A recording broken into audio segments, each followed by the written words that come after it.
What is up guys, and welcome back to this brand new video. This is the one you have all been waiting for.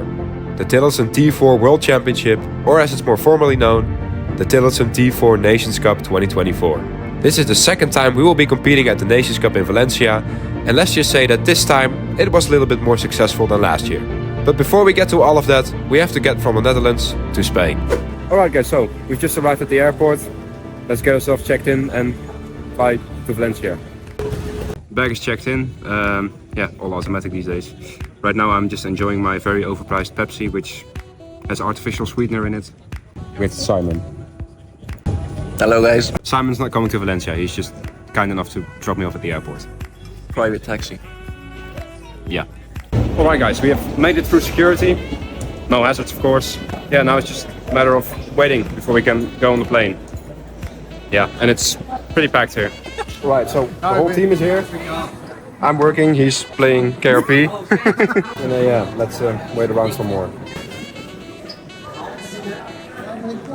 Right, let's go to gate number 7.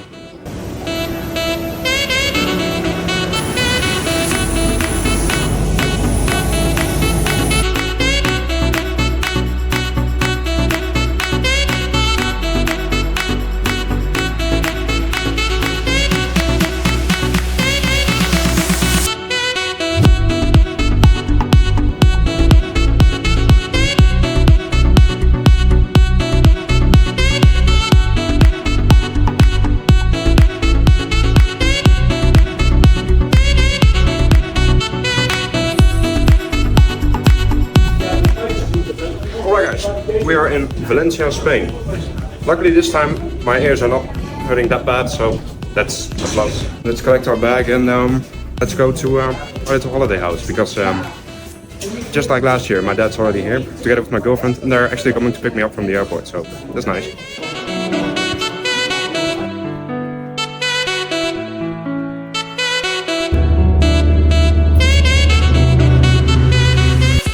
Just look at this little accommodation here in Spain. It's safe to say that we will have a good time here. So we went to sleep early to be fresh and energized for the first day of the event tomorrow. However, when we woke up, we got an interesting surprise. Rain. You guys know my opinion about rain. I hope it rains on Sunday. But yeah, we had a wonderful night of sleep here, and let's go to the track in a few hours. Alright, so the gates at the track were supposed to open 15 minutes ago, but due to the extreme rainfall, it had first been postponed to 2 o'clock and now to 4 o'clock. Yeah, the situation there is not too great, so hope we'll be home early tonight, but I don't think so.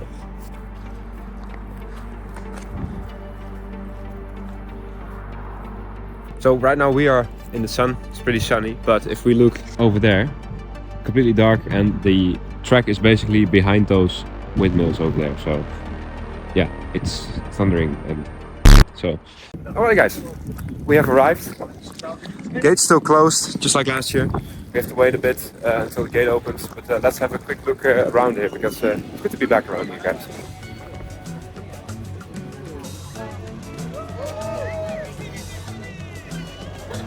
Right guys, we're in.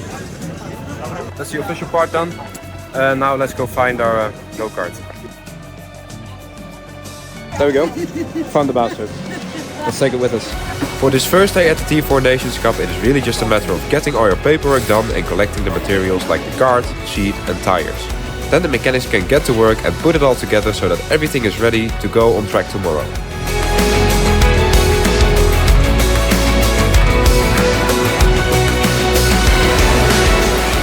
Alright guys, kart is done for tomorrow, just have to do a small adjustment on the pedals. And yeah, they flew by actually, a lot to do, a lot to collect, and yeah, let's have some dinner now because I'm quite hungry. Alright guys, good morning and welcome to day 2. Today we'll actually be doing some practice and we're rocking the official Team NL drip. So yeah, today we'll be driving with the new tire for the first time, also with the new bodywork, which looks really nice. And yeah, the track's probably going to be quite shitty in the first session because of all the junk that came onto the track yesterday because of the rain. Alright, this thing is ready, I am ready, let's hit the track.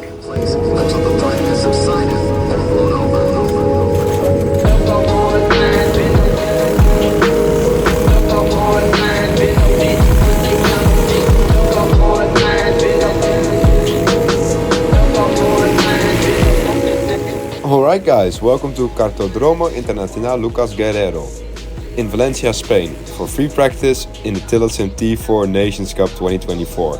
What a mouthful, and excuse my Spanish pronunciation. Anyways, free practice is in full swing and the pace had been good from the beginning. These brand new Tillotson T4 cars are fast as soon as you hit the track, and the standard setup seemed to be working really well. Also, the new 2025 tires and rims made a big difference in handling. I think we are about 2 seconds faster per lap than last year, which is great for the T4 series in my opinion. The session you are watching right now is the 4th session of the day, and unfortunately onboard cameras are banned at the T4 Nations Cup. I decided not to risk it and leave my onboard camera out for the equation of this weekend. However, that didn't stop some of my colleagues from sneaking their cameras onto the track, so we can enjoy a hot lap on board with Andrea Corberi from Italy. Starting out the lap here in Valencia, we have a long straight, which the T4 engine carries us up to over 100 kph before we give the brake a quick soft jab going into turn 1, a right-hander in which it is super important to keep that kart rolling. Hard on the power again for turn 2, a short left kink which we use to float to the outside curb and open up turns 3 and 4. Which is followed by 3 right-handers of 5, 6 and 7. Miss the first, miss the second and finally clip the third apex as you once again get on the power nice and early for the right and then the left hairpin of turn 8. The next left-handers once again go on forever as the T4 engine fights the friction of accelerating and turning at the same time.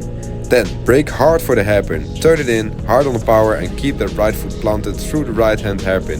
And another long sweeping right-hander which eventually leads us to the back straight. Again, try to make this as smoothly as possible. Duck your head down on the straight to minimize air resistance on the back straight, 2 flat-out kinks to the right follow, use them to open up the final chicane, right, take plenty of curb on the left and then right again, use all of the available room on exit to rocket back onto the main straight to do it all over again here in Valencia. So this track is absolutely awesome. I really like the mix of fast corners and also technical bits in the first and middle sectors. This does make setup tricky as you want both good grip in the technical corners, but low rolling resistance in the long flowy bits.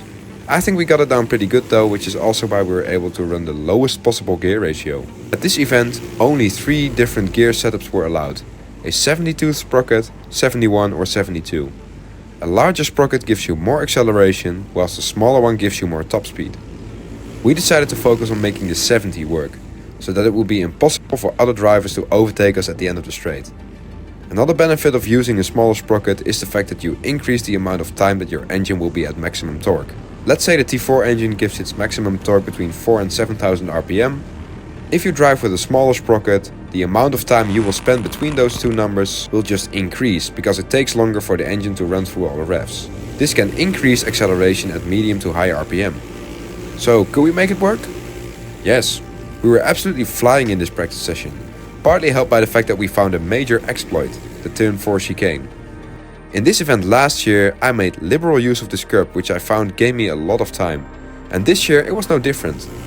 Even though we were running the smaller sprocket, which should be slower in the technical bits, we could easily overtake people here.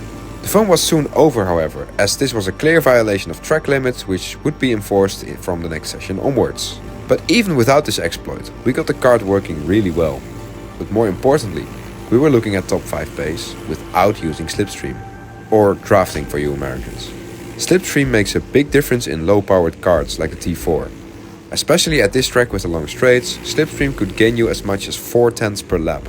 So the fact that we are close to the top of the timing sheet without slipstream is very promising. Alright guys, day is over and as you can probably hear and see behind me, we got hit with a fucking monsoon. So everything here is wet. That's going to break. That's also going to break one moment. But yeah, pretty good day I think. The wishy-washy, we tried some things with the setup, some worked, some didn't. We have the speed for like top 5, but we'll just see tomorrow.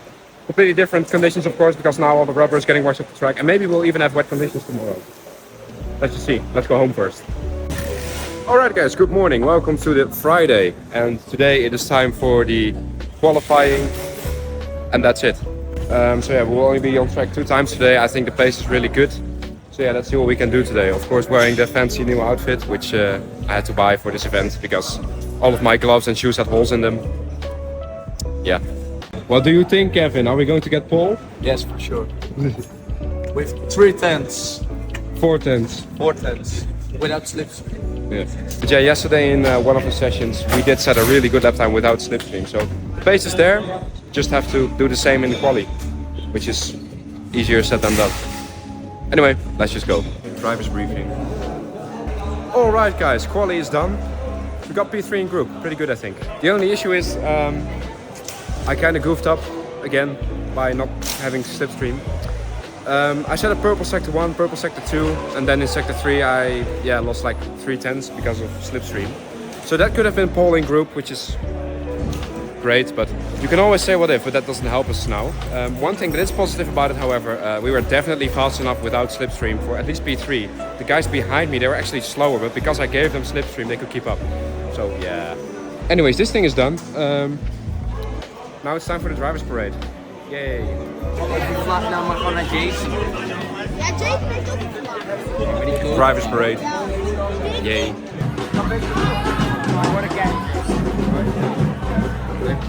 Kijk, ik ben er even in de lijn.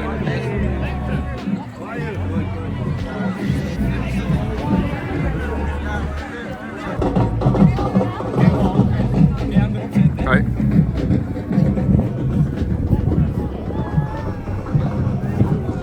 Alright guys, good morning and welcome to the first day of heats. Yeah, today will be the day where we decide what our starting position will be for the final. We'll be starting in P4 and in P3 and in P3 for our 3 respective heats. And yeah, it's just important that we get through without any issues. It doesn't matter who wins the heats, basically. We just have to make sure that we get a good starting position for the final. Heats time.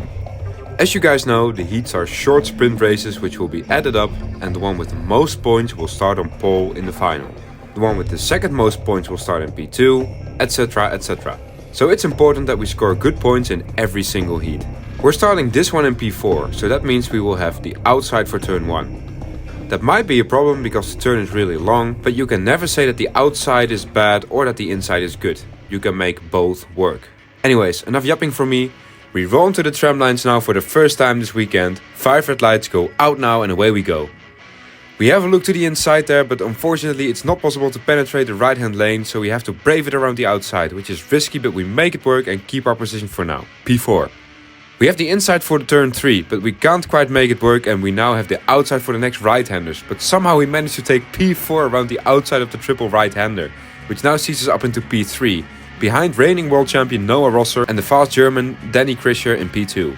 So with the start phase settled, usually these T4 races calm down quite a lot. Battling for position can cost you a lot of time, so usually not many overtakes happen until the last 2 laps. But as it later appeared, our pace was good. Really good. So I wasn't just going to sit in this train and wait for the race to end. So at the start of lap 3, we decided to go for the move on Danny Krischer for P2. And we do it in such a way that the both of us lose as little time as possible. And as you can see, my plan worked, as we are now right behind the rear bumper of Noah Rosser, the reigning T4 senior world champion. We are actually so close to Rosser that we can jump the curb within track limits, throw it up the inside and take the lead for this first qualifying heat. But Noah Rosser is not unlike me, he doesn't like being in second place.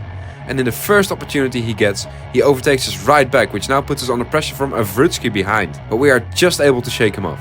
So at this point I knew Rosser wouldn't settle for second place, so I thought okay, let him have his moment. Let's patiently sit behind and bump draft him so that we can pull away from the rest of the pack. I presume Noah was on the largest sprocket because he was really fast on the exit of slow corners, and then on the straights I had to push him along quite a lot. Rosser, me and Avrutsky started pulling away from the pack for a few laps, but I couldn't help but think that Rosser was holding us up ever so slightly. So I decided to take matters into my own hands by making the move up the inside into the final chicane. That sees us move back into the lead, but then on the main straight, Rosser gets straight back at us and retakes the lead. But in doing so he makes us lose the momentum and we drop down to 3rd. Such close racing, and it's only the first qualifying heat. We're out here battling as if it was the last lap of the final. And it's not over because I immediately throw it up the inside of Sam Avrutsky to take back P2. But then in the next braking zone, we get done around the outside by the flying German of Danny Krischer, who now finds himself in P2. What is going on here, guys? This racing is absolutely crazy. But it gets even crazier as now Danny Krischer goes for the move on Noah Rosser, hangs him out to dry, which allows us to get back past again. So now we are once again battling for P1, but this time it's with Danny Krischer from Germany. We now enter the second to last lap, and this is usually where the fireworks start in karting. The battle for the lead is now on for us, with a total of 4 drivers having a shot at it. Krisha, us, Rosser and now also Jose Gomez. But as we now come round the final corner to start the last lap of this race, Krisha defends hard to the inside. We copy his line to defend our position as well. Rosser keeps the traditional racing line to maximize his exit. We have to sit behind for now. We go into turn 3, but on the exit once again do the bunny hop over the curb, take back the lead on the last lap, and in doing so also create a comfortable margin behind us. So this is absolutely perfect for us. Behind us there is some major ding-dong battling going on, with Danny Krisha being the victim of it all. He's dropping down the order like an absolute brick. Coming onto the back straight now, we have Noah Rosser right behind us, the 2023 world champion looking to get the lead back, but we defend hard, keeping to the inside into the last corner. This compromises our run, and now the drivers behind us try to have a go at us around the outside. Rosser jumping his seat, but we just hang on and claim victory for the first qualifying heat, which is a great start to the weekend. And wow guys, what an exciting race. Constant battling, smart moves in which we eventually came out on top by positioning ourselves in P2 in the right moment and attacking at the right, unexpected moment. That is what the T4 series is all about, close racing and equal karts. And I am loving it so far. Alright guys, P1 in the first heat. Pretty good I think. Yeah, car was just on fire. Good engine, good handling. Also I feel like we got this strategy game a little bit better this time. Let's hope we can continue this momentum. So we've got 2 more heats. Let's see what we can do in the other 2. So, next heat. This race is exactly the same as last time, only difference is that we are now racing Group D. Again, we have a 9-lap sprint race, the second of 4 which will determine our position for the final. This time, starting in P3 right behind poleman Danny Krisha and last year's vice champion and my longtime rival in T4, Tim van Ellerswijk. 5 red lights turn on now and then they go off, which means we are underway and racing here in the next heat. The getaway is good, we have the inside line this time, so that's great. Some chaos behind us ensues and we now dive into turn 1, with Tim trying to go around the outside, but we aggressively cut him off into turn 2, which means we keep P2 for now, a great position to be in at this start of the race. On the second lap however, I felt the pressure from Tim behind us and I decided that I want to take control of the race for now. So I decided to overtake Danny and take the lead for the race for now. It actually stayed like this for quite a while as things now calm down and we all decide to work together. This is usually how these heats go, but not for long, as on lap 4 Danny Krisha is back in the lead. And that puts us under pressure from Jose Gomez behind, who tries it around the outside, then switchbacks us to make it stick. So we went from P1 to P3 in just a span of a few corners. And that's how quickly it can change in karting. But I wasn't planning to stay in P3 for long. So going on to the next lap, I noticed Gomez was lacking some top speed at the end of the main straight and we are able to snatch back second place without losing too much time. So it's Danny Krisha in P1 once again with us chasing him down. But this time my fellow Dutchman Tim van Ellerswijk is right behind us. Not for long though, as a few laps later we once again make the move for the lead on Danny Krisha at the end of the straight, really proving that running the small sprocket for more top speed was a great choice. However, in that same lap, reigning vice champion Tim van Ellerswijk tries to go around the outside. There is contact but he gets the move done. But then we switch back him and in all the chaos, Jose Gomez runs away with the lead. Oh my god guys, if this doesn't prove that Tillotson T4 is an exciting class, I don't know what does. Anyways, going into the final lap, it's Gomez in P1, us in P2, Krisha in P3. Gomez defends hard to the inside of turn 1, which means we have to yield for now and wait for another opportunity. That opportunity came in the next corner, we send it up the inside, but in doing so we completely compromise our run out of the chicane and get done around the outside by Krisha and the corner after also by Tim van Ellerswijk. Dang it, we were a little bit too greedy there and that actually ended up costing us at least second place. But I think most of you will agree that when you are in P2 on the final lap with P1 right in front of you, it's all or nothing. This time Krisha got a bit lucky and in hindsight I feel quite bad for Jose Gomez, leading going on to the penultimate lap and then eventually finishing down in 4th. But for us, P3. Another solid heat which will help us secure a good position for that final on Sunday. Alright guys, second heat done. P3, tried to go for P1 in the final lap. Unfortunately the move was a little bit too greedy, lost some speed, got overtaken, yeah, you saw what happened. And we also had a problem with the main gasket of the engine, but I see actually now that it has been fixed. But yeah, the speed was good, just a little bit too greedy in the final lap, but it was a crazy dive bomb. If it would have worked, that would be crazy, but unfortunately not. Alrighty guys, time for the last heat of the day. Once again we are starting in P3 on the inside of the track, which makes life a little bit easier for us. So far we have been getting good results, so let's see if we can do it again in this one. For the last time today, we roll into the tram lines, the lights go out now and away we go. The getaway is once again really good, which always tends to happen when you are starting at the front. We were lucky that Danny Krisje ahead of us got a good getaway, which means that second place Tijmen Witte had no chance around the outside of us into turn 1, which sees us slot into a comfortable second place behind the man we have raced in every single heat so far, Danny Krisje. And I have to say, in the first few laps, this heat was looking like it was going to be your typical T4 Nations Cup heat. No real battling, working together and using the slipstream to pull away from the field, you get the idea. But once again, I felt like I was getting held up here a little bit. So going on to lap 4, we go for the move to take the lead once again. But as you guys have seen, it is pretty much impossible to pull out a gap with the slipstream being this effective around here. I think that if you really want to pull away, you need a pace advantage of around 3 to 4 tenths, which at a World Championship you really are never going to find. So we maintain our very slight advantage right up to the closing stages of the race. We are fast enough to keep P1, but that powerful slipstream allows Krisje to stay behind us, even though he did not once try to overtake us back. But that all changes now as we go into the final lap of the race, as we defend hard to the inside to cover off Krisje's attack. We are able to keep the lead for now, but Jose Gomez now joins the fight due to our battle with Krisje. Once again we defend hard going into the chicane, but this compromises our run and now Krisje sends one up the inside into the triple right-hander. We can see the position for now, but Krisje leaves the door open on the next one. We send it back up the inside to take back the lead from Krisje. This is what I am more used to at the Nations Cup. A more calm start to the race where people are working together, and then a final lap in which every alliance just goes out the window, which is exactly what happened here. But now Gomez is putting pressure on us once again, the Spaniard who is doing really well here in his home country. But going onto the back straight, we double check to see if the gap we have is large enough, which it is. So we don't have to defend, come around the final corner to take our second heat win here in Valencia, which puts us on pole position for tomorrow's superheat. What a great day at the office, and a big shout out to both Tillotson and my team Pit Parts for repairing the engine and giving me a winning card.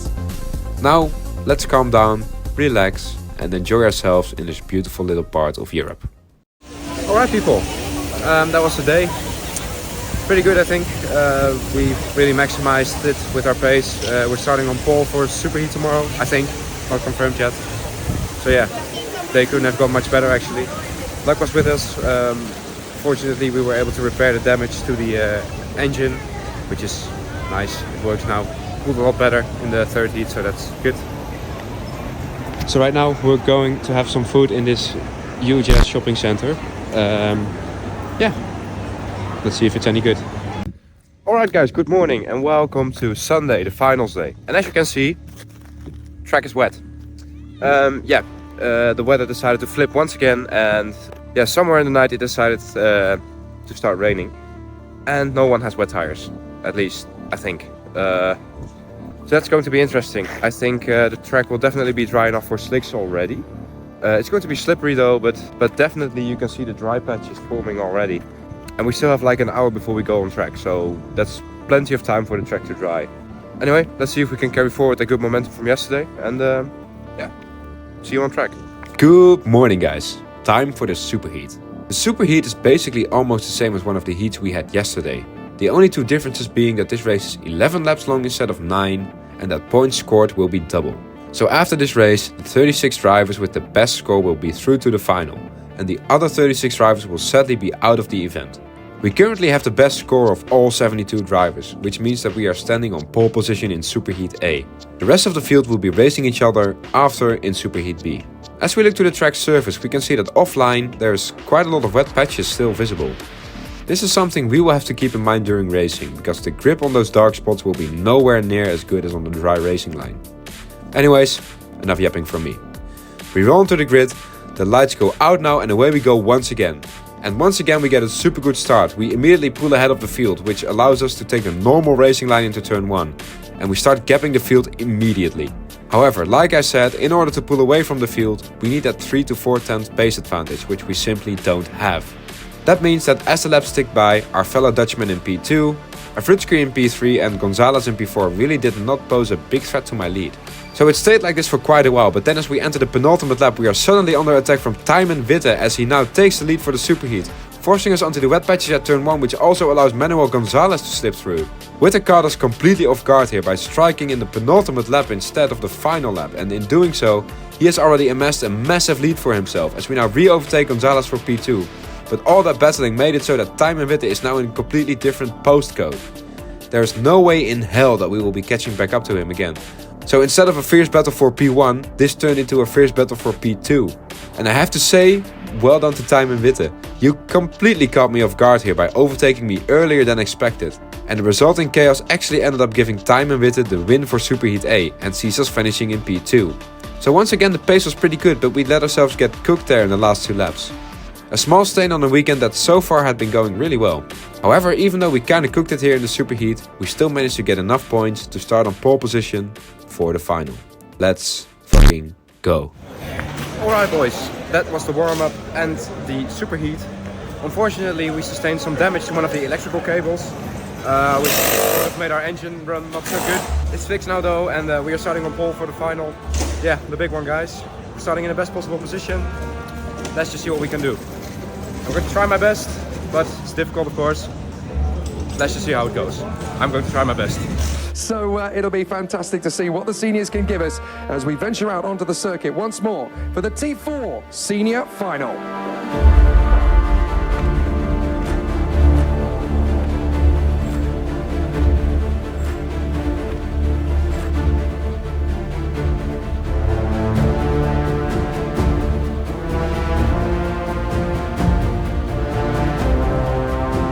Right, let's go and talk to some drivers up at the sharp end of the field. It's going to be a very interesting one for this man in particular, Bram Ossewaarde. Bram, it's been a tough one, but here you are on pole position. What's your game plan going in? I don't have a plan. But yeah, in all seriousness, I really did not have a plan. And I think you can never make a plan in advance in racing, because racing is just so unpredictable. So the best plan is to just drive as fast as you can and then see what happens. So we are starting on pole position with Danny Krischer alongside us in P2. But don't count out the rest of the top 8. I believe all of them have been in the lead of one of their heats so far. And I also think that all 8 of us have an equal chance of winning. Anyways, it doesn't matter anymore now though, because we roll into the main straight for one last time here in Valencia. The 5 red lights go out now and away we go. Once again we get off to an amazing start, but Danny Krischer in P2 seems to have messed up there a little bit by dropping back massively. Which means that the 2 main rivals right behind us are now my fellow countrymen Emmen Witte and Tim van Ellerswijk, making it a Dutch 1-2-3 at the moment. Coming on to the end of the 3rd lap now, we are still firmly leading this race. Not much has changed in the top 5 as everyone is just waiting for the laps to tick by and waiting for the perfect opportunity to strike. And as it turns out, the group behind us decides that the perfect time to strike is half a lap later, as Danny Krischer decides to send one up the inside of Tim van Ellerswijk, but this causes big chaos behind, people going off, and after all of that, somehow Tim van Ellerswijk, who was getting overtaken, comes out on top. But more importantly, this gave us a little bit of breathing room as we now have a gap of a few tenths behind us. Also, I don't really know what happened in that group, but somehow a lot of the leaders got taken out there, including Noah Rosser. It's a shame the camera crew didn't really pick that up, but hey, I'm not complaining as this gave us a lot of breathing room. However, at this point of the race, Tim appears to be a little bit faster than us, and once we get to lap 9, it's just Tim and me. We have broken away from the rest of the field and now we have last year's Vice World Champion chasing us down. He was staring at the rear bumper of Noah Rosser in last year's final, and I'm pretty sure he doesn't want to be staring at another rear bumper for any longer. So just as I'm saying that, he has a little bit of a look there on the main straight, but we cover him off, but only just. Our exit on the final chicane wasn't great, and that is why he could have a little bit of a look there. But apart from that little moment, Tim really had nothing to fight me with for this race. Our 72 sprocket was really helping us out by giving us maximum top speed, and in the corners we were more than fast enough to keep Tim behind. However, things started heating up as we come across the line to start the second to last lap. Tim uses his better acceleration out of the final corner to have a little peek up the inside on the straight, but we cut him off and our superior top speed allows us to stay in front for now. We have a large enough gap behind us going into the technical bit. Tim has a little look up the inside here once again, but we are just too far ahead for him to really try anything. But here we go guys, the Nations Cup in Senior is going to Team the Netherlands. But who will it be? Will it be Tim van Ellerswijk or will it be us? We're going to find out, because we exit the final chicane to start the final lap.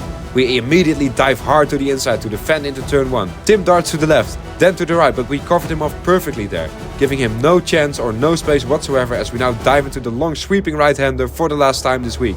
Defending hard into turn 3, but remember, doing that really compromises your exit, which it certainly did for us here. Tim uses his better momentum to have a small look up the inside there, but no, it doesn't look like he makes it work and we make a little bit of contact, which slows Tim down even more now, and that means that we have a little bit of breathing room again as we go through that sweeping left-hander. Quick check over the shoulder to see where Tim is. I see the gap is large enough and I know I won't have to defend going into the last corner, which allows us to take the fastest possible line onto the back straight, which in turn benefits us with our bad acceleration but great top speed. Another quick look over the shoulder to see where Tim is, and at this moment I knew that once again I did not have to defend. Just a few hundred meters stand between us and claiming that Nations Cup victory. All we have to do is brake hard for the final chicane, right, left, right, accelerate, and that's all we needed to do to take the win here in Valencia, and we are now the Tillotson T4 Senior World Champion. Get in! But it's going to be Ossavarda! Ossavarda wins for the Netherlands!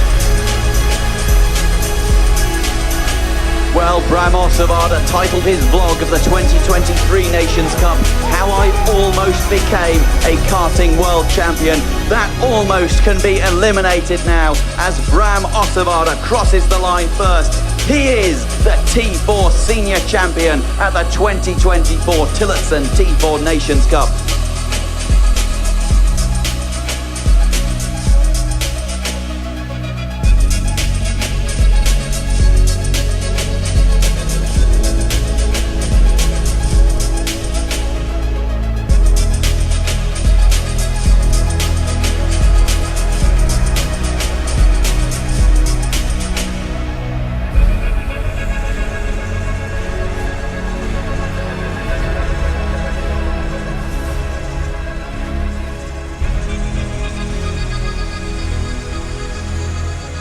Guys, we did it.